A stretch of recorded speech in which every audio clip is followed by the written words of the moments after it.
कबीर सुनो भाई साधो, कहत कबीर सुनो भाई साधो, अरे कहत कबीर सुनो भाई साधो, कहत कबीर सुनो भाई साधो। साहब मिले सबूरी में, अरे साहब मिले सबूरी में, मन लागो यार फकीरी में। Can I ask a question? Yes, yes. Because there is like many things that I'm very interested in my life, like many courses or things that I can imagine giving my attention and energy to, and of course it's not possible to do everything. So sometimes I find myself being very afraid that I don't have enough time in my life to do all the things I want, and also maybe to not be able to make the right choices. Maybe there is no right choice, but to make the choices that are maybe best for me, because sometimes I'm afraid to not be able to fulfill my highest potential, you know? Because I know I have a lot of potential, but then I don't know exactly what to choose, and then it's hard for me to stay focused on one thing, because I want 100 things. Would you say it's better maybe to do one thing 100%, or it's okay to look at 1,000 things? Or You need to find out. Maybe we can figure it out together. Let's see. Why does one want more and more experiences? Why does one want to go through more and more things, courses? Why? because one wants to find something that makes him happy and having a fulfilled life and maybe a good... Who wants happiness? Who wants to be fulfilled? Me? Yeah, but who is it who wants to be happy? My true self, like finding my true self, you know, finding something that is... No? First of all, we do not know whether true self stands for happiness. But we definitely know that if one is desiring happiness, then one is taking himself to be unhappy. Yeah. One cannot desire happiness without first taking herself to be unhappy. Yeah. Now, were you unhappy when you were sleeping last night? Are you unhappy right now as you talk to me? No. When it is a matter of settled mind, you are really not unhappy. Then tell me, when is it that you feel unhappy?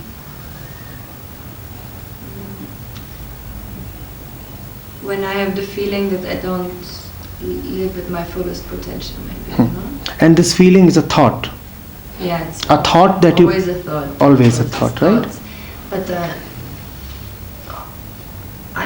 even when I'm happy, I'm interested in things or think, oh, maybe I try out this, or maybe I do this hobby or this. It's not like only when I'm very sad, I think, oh, I have to change something in my life. I don't mean this. I mean, like, I already do things that I like, but I always want more and to do more things. As the two of us talk, and if we are really with each other, honestly immersed in the conversation, would you be really thinking about other things to do? No, right? When is it that one thinks about this, that, all the miscellaneous stuff? When he's not in the moment. And that's he's when... not happy with the moment right now. And that's when all the thoughts regarding change and new experiences and more and diversity, then they start coming, right? Yes. Okay. Now, when is it that one is not present to the happening? When he's in the thoughts. No.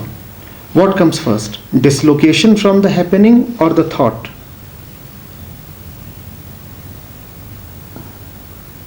You are somewhere, you are anywhere. Yeah. As a body, you take yourself to be present, let's say, in front of a tree.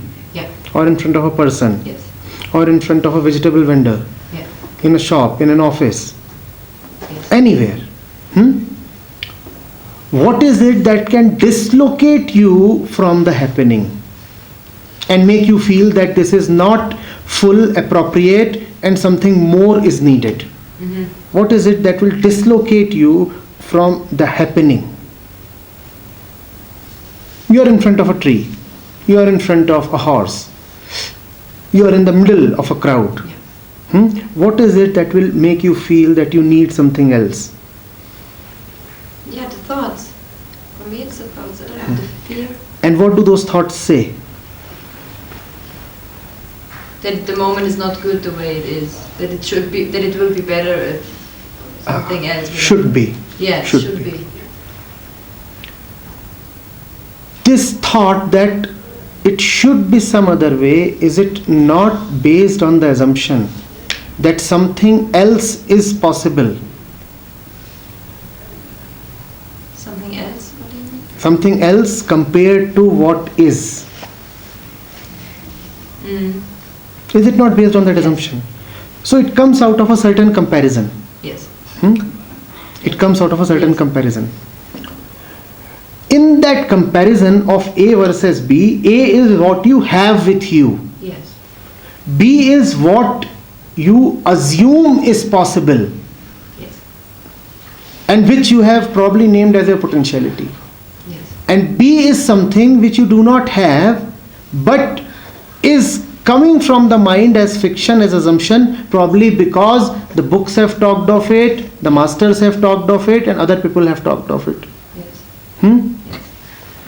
It's not there. There is no B to compare A with. It's a fictitious comparison. Yes. All you have in front of A is, in front of A, all you have is A.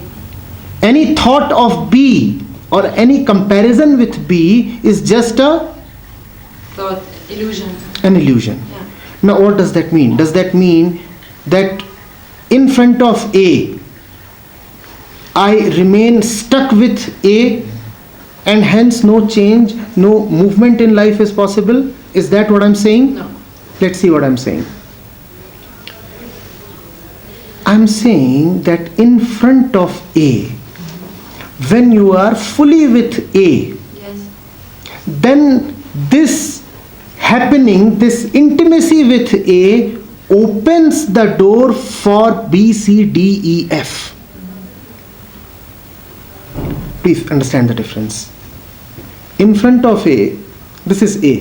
One mind says, oh, I don't want to go close to A, I want a certain distance from A, because the thought, the memory, the assumption of B is attractive and it calls me. So here I am in front of A and I am looking all around for Thinking what else to do. what else is possible, what more experiences can I have, where else can I go, what are my alternatives.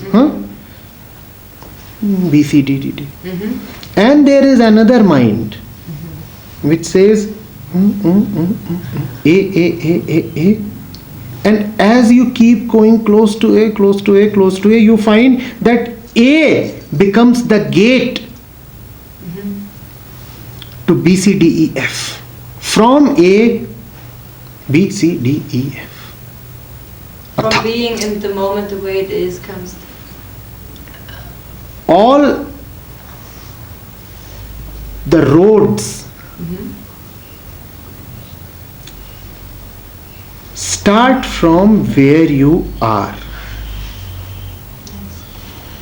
And if you do not like where you are, you will not be able to move down any road. I'm saying both things. First of all, I'm not negating the possibility of new experiences. Let them come. But those new experiences cannot come at the cost of the present. When one forgets all about new experiences, then one comes close to the new. Come close to what is there in front of you. Come close. And then you will know what next to do. What is in front of you will help you know what next to do. In fact, you won't even need to know, it would be an immediate, spontaneous realization. Yeah, okay. Intuition, yeah. You can call it that. It is deeper than intuition. But as an example, if I look here in Dharamshala at the wall, 20 different courses, and I have to choose which course to do. Then being in a moment would be only sitting there and looking. But I have to make this choice. There is something in those courses that attracts you. Yes, but in 5 different ones. And I don't There are 20 posters there, there might be 200 courses. Yeah. It would be impossible for you to take all 200 courses and compare them objectively. Yes. So what do? You look at all that, and to the best of your ability, you just see and come to a particular conclusion, which just happens, keeps happening anyway. Yeah. And then you go close to what? Not to the poster, not to the wall, but to the course itself. And going close to a course means not going to it with expectations and prejudice. You go close to one particular such organizer, and from there maybe you come to know that all 200 are unworthy. You keep standing in front of the wall, you will never be able to compare the 200 and come to any reliable conclusion. You go close to any one of them and maybe you will know that all 200 are to be rejected. Maybe, but my experience was more like I go to one, I like it, and then I find more things that are similar and I'm also interested in. You go close to one, you like it, you are interested in others. Yeah. Do you see what is happening? Yeah. What is happening is that we do not know what is it that we are looking for in that course. When we do not really know that, then we also do not know where is it available at its peak. You go to one particular shop, you do not know what it is offering, it's selling miscellaneous goods. Obviously then the other shop can also appear attractive, even more attractive. Because you don't know what you're looking for. Because you do not know what you are looking for. Once you know what you are looking for, you will probably be able to drop all 200 shops. Because that which you are looking for is not available in any of those shops. Had it been available in any of those shops, you would have been able to obtain it long back. More experiences will not be able to give you that which is beyond all experience. There is a particular fruit that is found only on the terrace of this building, the highest point. You keep roaming around on this floor, from room to room, from person to person. You will not find that fruit. You will have to rise. You will have to leave this dimension. All the shops are there in this dimension. The fruit that you are looking for is not here. It is up somewhere else. And one should know, are these shops fundamentally different from each other? No, but there's different ways to get to the top, man. There are different ways to get to the top, but all ways involve rising. And all shops are located only in this plane. There is no rising involved there.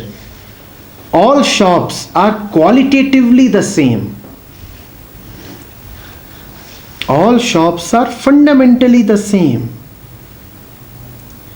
And that which you are looking for is something which is totally in a different dimension. No shops can provide that.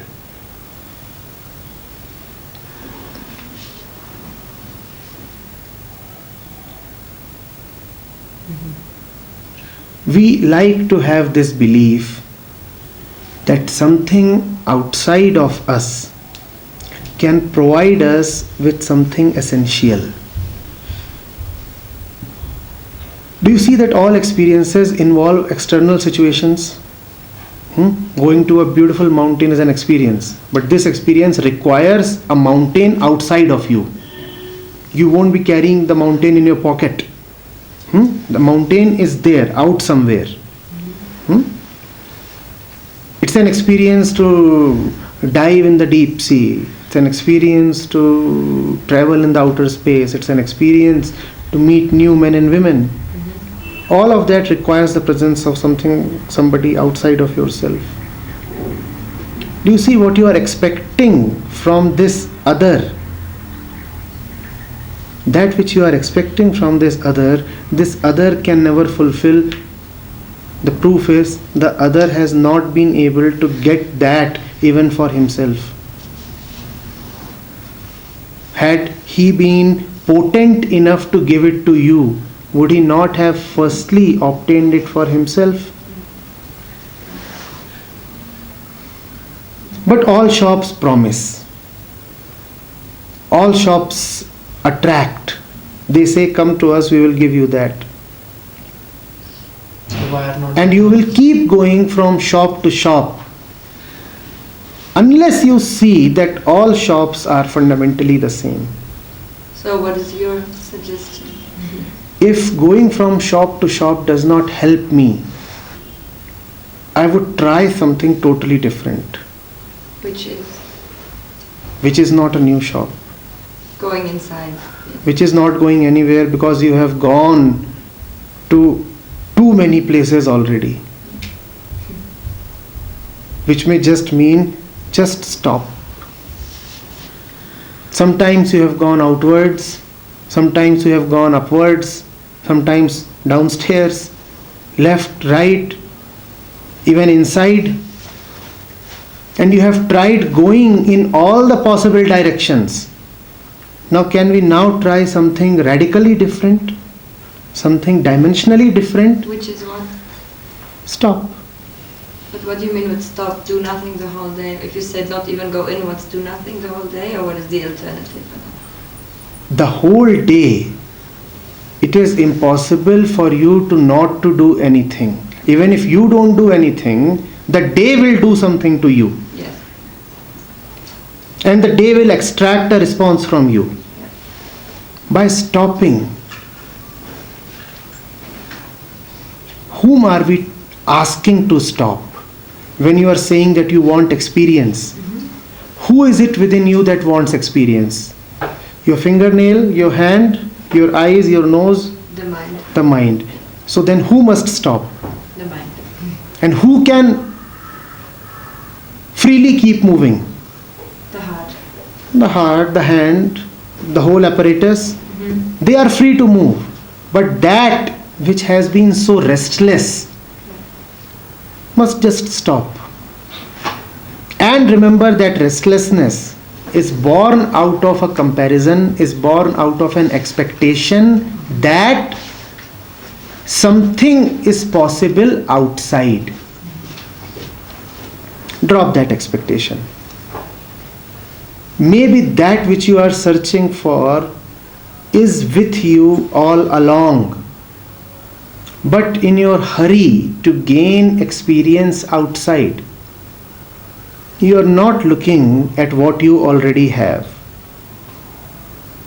Maybe you do not need to search for it. Maybe what you are calling as a potentiality is really an actuality.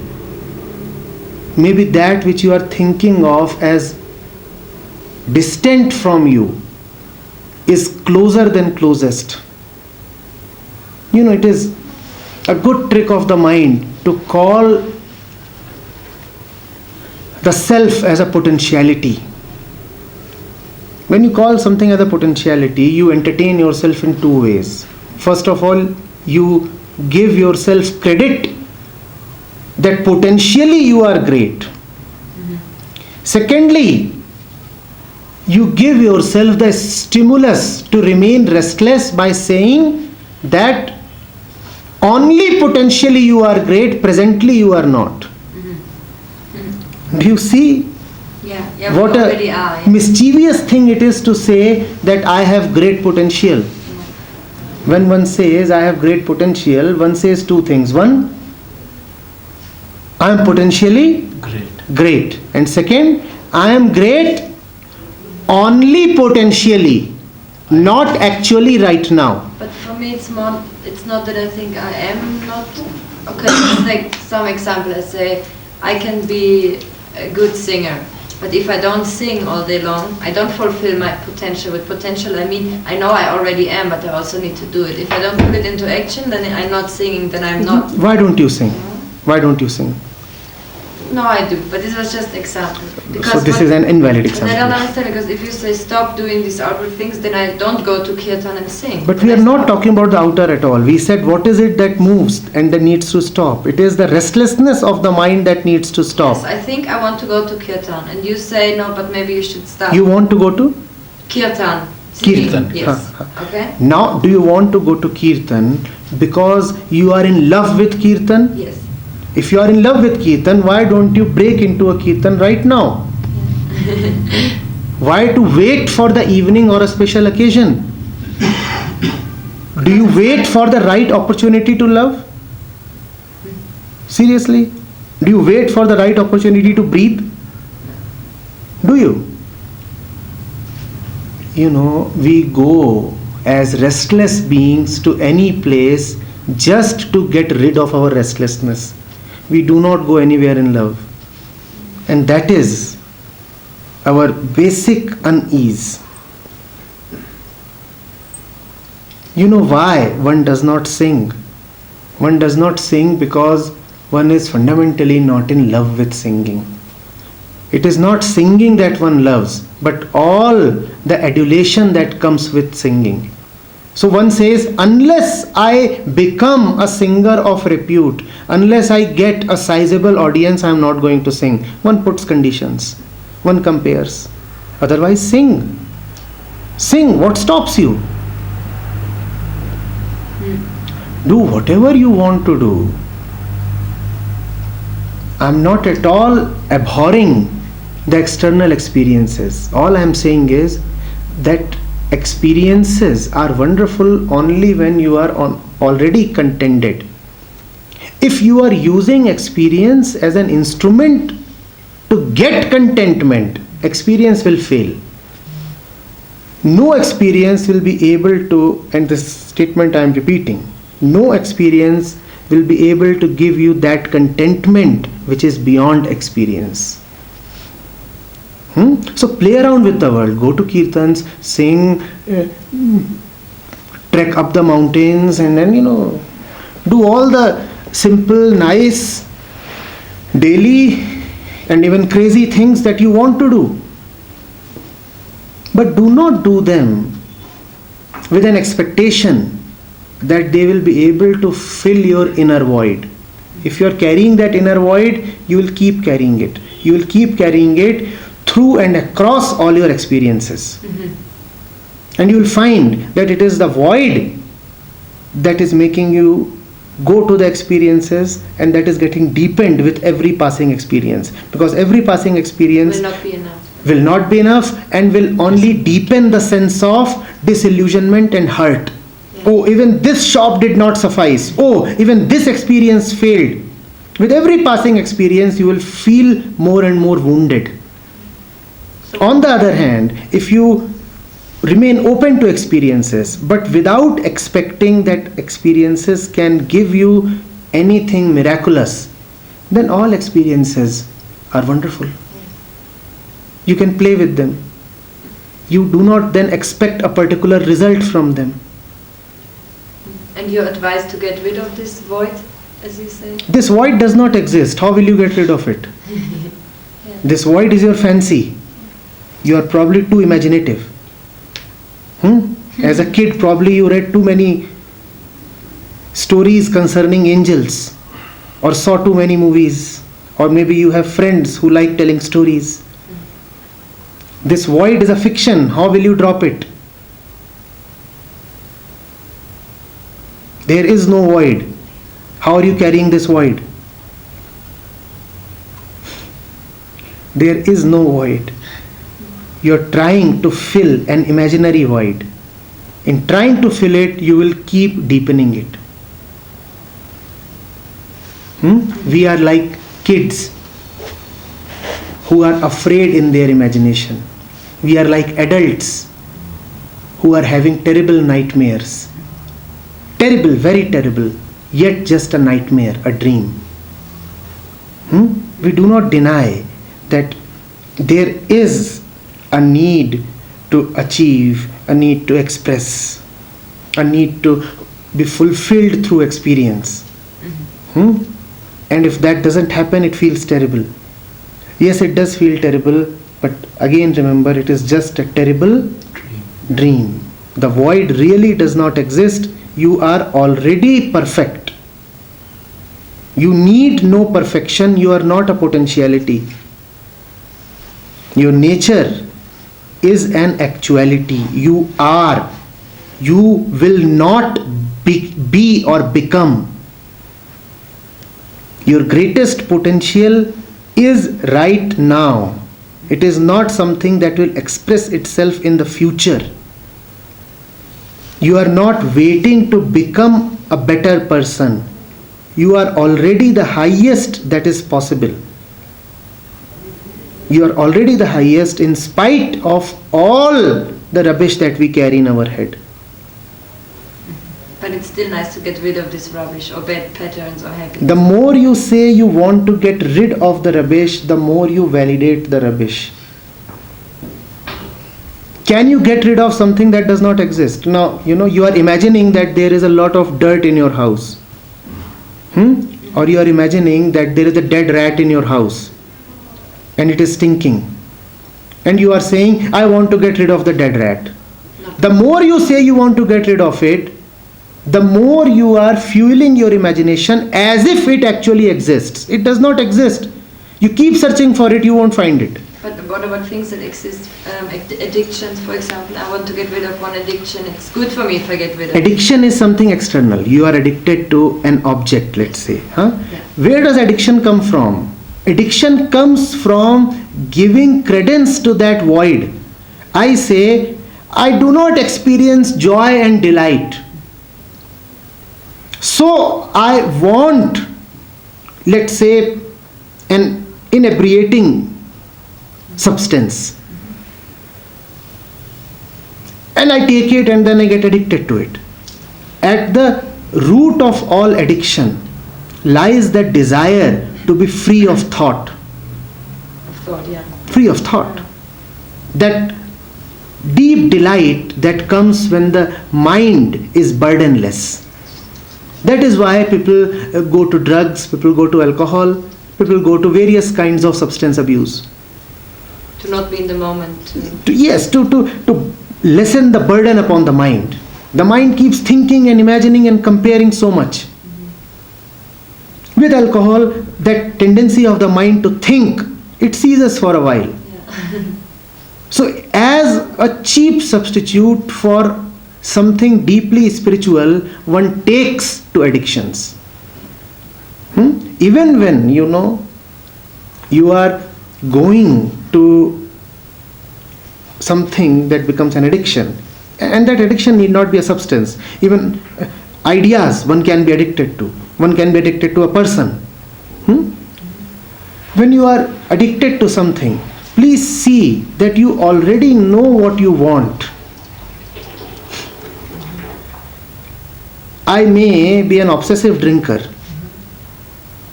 I go to alcohol. I already know what I want from it. So we are already familiar with our nature. It is in search of that nature that we keep wandering away from that nature. Now, instead of wandering away, why don't you just relax there? You don't relax there because you have a hope that you will reach it. Drop the hope and you will find that you are already there. The hope that you will reach somewhere someday makes you forget that you are already there where you want to reach. the hopes, the promises, all that the market bombards you with. But still difficult to stop this addiction, only by...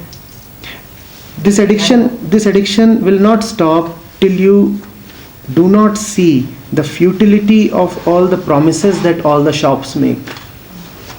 You will have to look at it very honestly. You will have to ask yourself, is this new shop, is this new relationship actually any different from the previous one? Or is it different only in form and shape? Is it essentially different? And when you see that all that which you take as a new experience, a new relationship, a new happening, is just a repetition of the previous ones, then as a sane person, then as an intelligent being, you will not be able to build hopes around this new experience.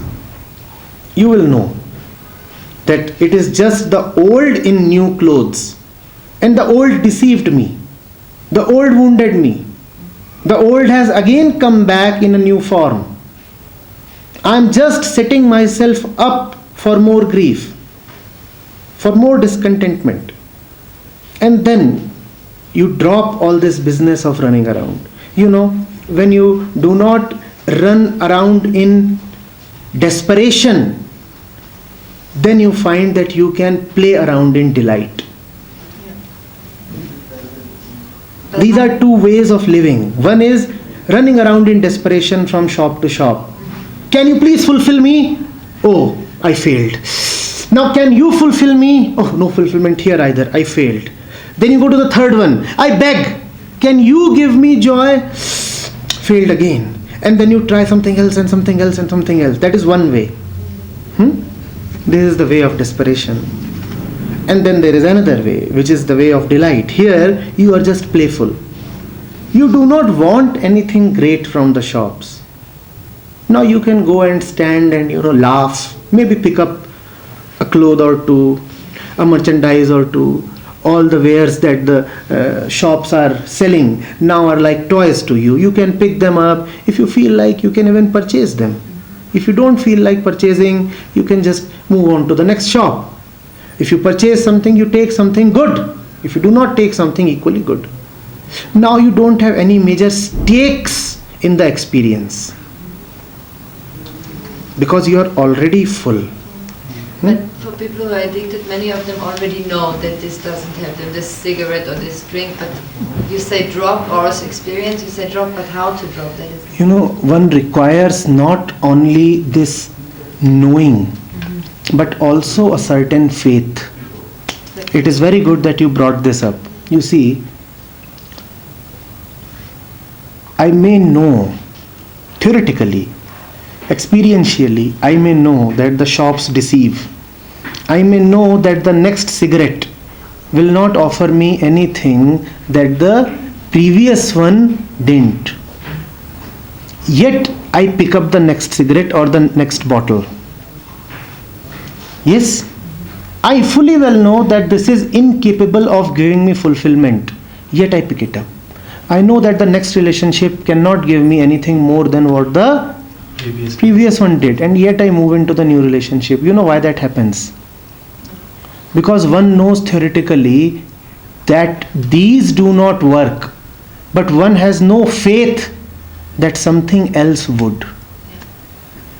That faith is extremely important.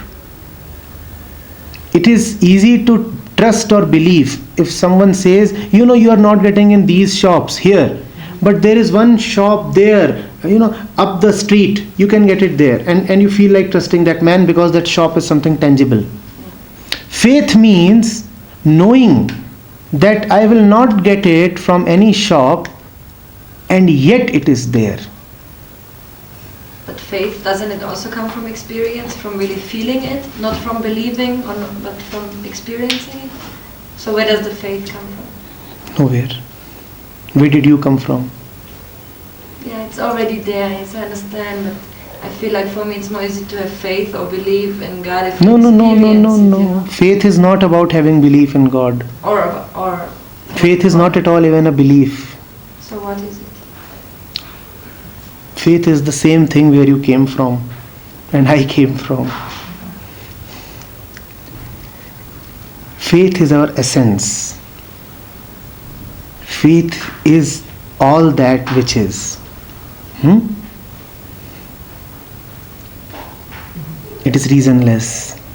It is meaningless. It is causeless. So trust, you could also say? Far deeper than trust. Far, far deeper than trust. Trust involves an object. You say, I trust this person or that source. Faith has no object at all. You just are faithful. Not towards something or somebody, not even towards God. You just have faith. Faith is an unfounded certainty. You are certain without the certainty having any base, any logical base, any rational base. The certainty has no foundation and yet it is there. But some people don't know it's there for them. It is there for everybody. So how do they find it? It is there for everybody. Yes, but some people don't know that it's there. Because they are too busy with other things. If you are too busy with this and that, looking around, will you bother to check what is already there in your pocket? No. We don't see it. We don't see it. In spite of having it, we do not see it. But in a concrete way, how can we come back to it? Just see that by looking here and there, you are not getting what you want to get. You have already looked around for a very, very long time. And that has not worked out. It has not worked out for you. It has never worked out for anybody else. When you see the uselessness of all this effort, then you stop. And in that stopping is a new beginning. It is not a dull stopping. It is a very active, a very delightful stopping. Stopping to think, you said. Stopping of this restless activity. It is a stopping of the disease.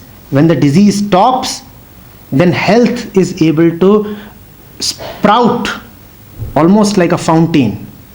And also again by being in the here and now, I guess, right? Yes, of course. All the wandering is about past and future. Because the stopping can stop certain things, but still every day you eat, you go to the bathroom, you do a lot of we are stuff. again talking of the gross activities. Yeah. I'm talking of this inner void that you carry. Yeah. That must stop. Free of the inner void, you are free to go and brush your teeth. Nobody is asking you to stop brushing your teeth. But must you brush your teeth in quiet and deep desperation? The dentist will earn a lot from you. Or can you brush your teeth silently, without any disquiet? Can you? Maybe? Just maybe? Yes. I hope you have good teeth. Otherwise, the teeth bear the brunt of our mental restlessness. That's what happens. You must visit a dentist. He will tell you. I did. He said, the cause of most diseases here is that people are so tense that they hold the brush in a very taut way, in a very rigid way. And then they just hurt their gums.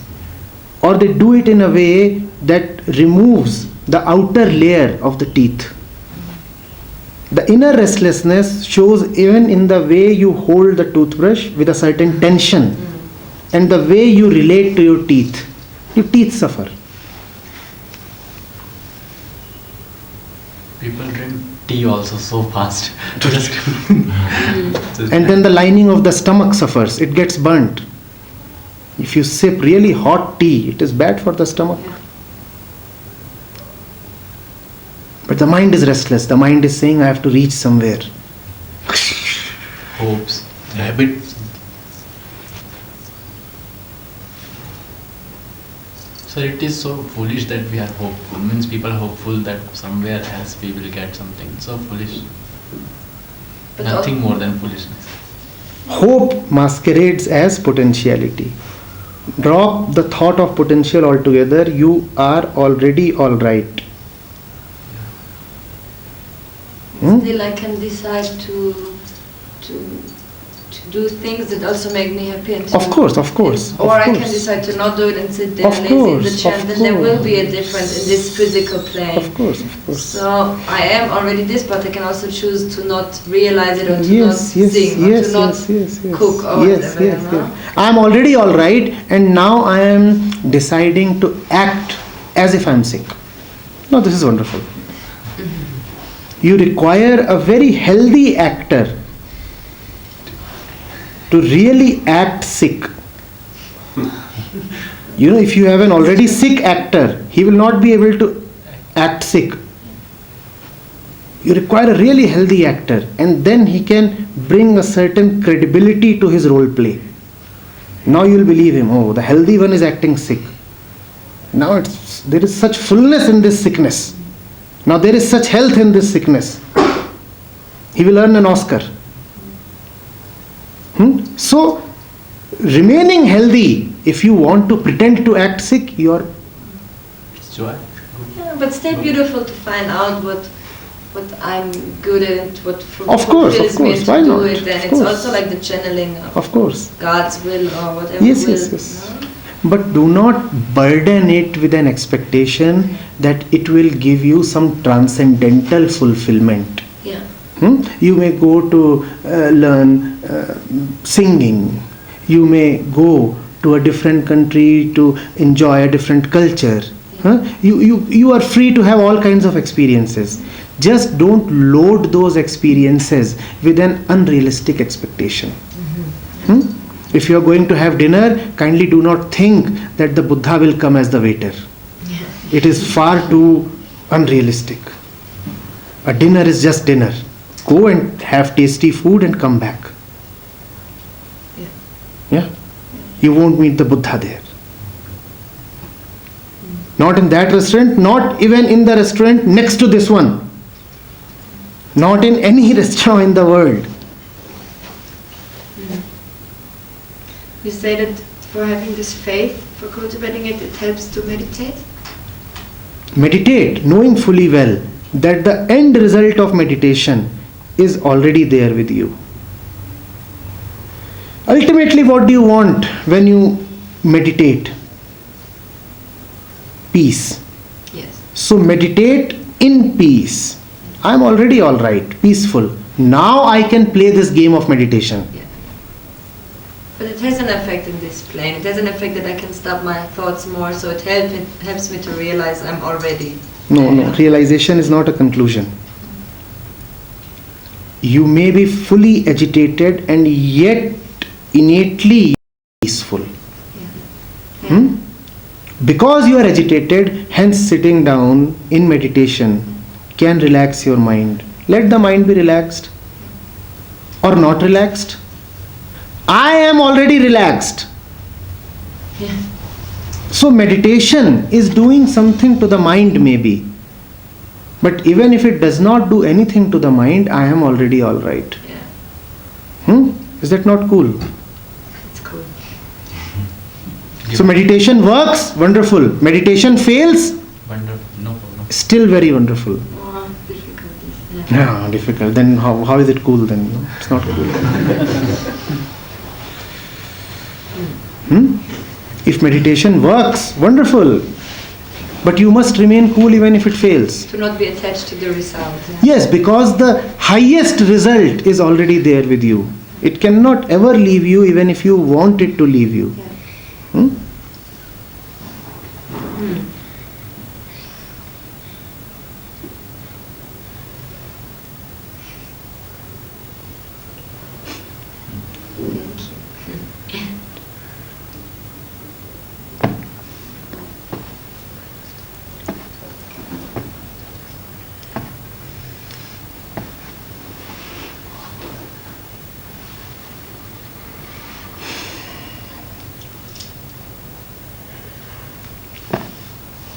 We have great interest in not understanding.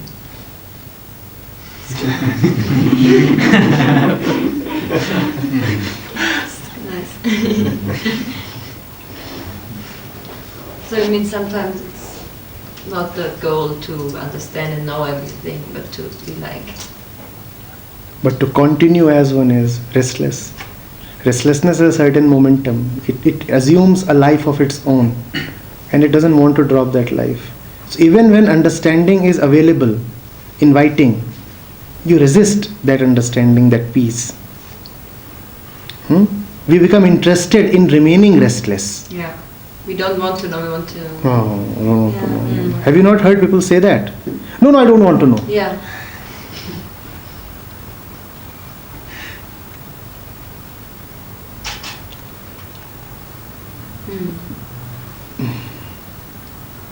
Because we are used to it, to this restlessness, so we need to stick to this, what we Yes, ignore, yes, yes, what yes. we used to. Many things. One can have many possible explanations. Ultimately, it is just foolishness.